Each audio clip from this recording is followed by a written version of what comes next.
What impact do room and board costs have on financial aid? Imagine planning your college budget and realizing that your living expenses could change how much financial aid you get. That's because room and board costs play a big role in your overall financial aid package. When colleges calculate what they call the cost of attendance, they include tuition, fees, books, transportation, personal expenses, and yes, room and board.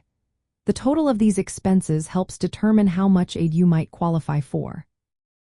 If your college's room and board costs are higher, your total cost goes up, and so can your aid awards. Now, living arrangements make a difference.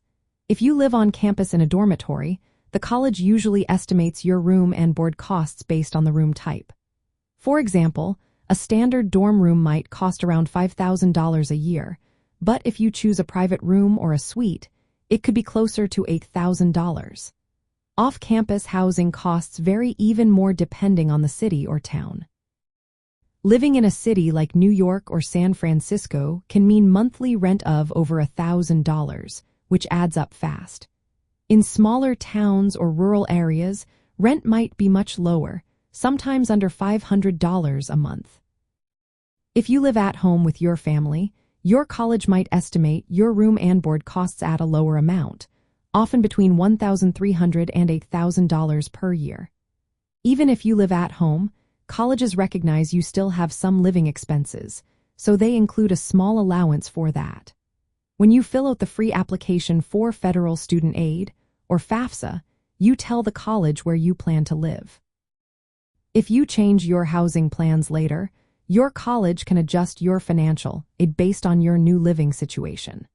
For example, switching from on-campus housing to living at home usually lowers your total cost and might reduce your financial aid eligibility.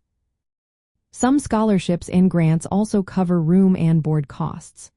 Certain scholarships are strictly for tuition, but others, especially athletic scholarships or private awards, might include living expenses. If you find scholarships that specifically cover housing costs, that can help cut down your overall college expenses. Room and board costs can make up nearly half of what you pay after tuition and fees. The actual amount depends on the type of housing, amenities, and location. For example, a dorm with a private bathroom and air conditioning will cost more than a shared room with basic furnishings. Living in a city with a high cost of living will also increase your expenses. Understanding how these costs impact your financial aid is important for planning. When choosing colleges, think about how your housing options will influence your total costs and aid packages. This knowledge can help you decide where to apply and how to manage your college budget. If you're preparing for college admissions tests like the SAT or ACT, knowing your potential costs can guide you toward schools that fit your academic goals and financial situation. Being aware of room and board costs helps you make smarter decisions about your future college experience.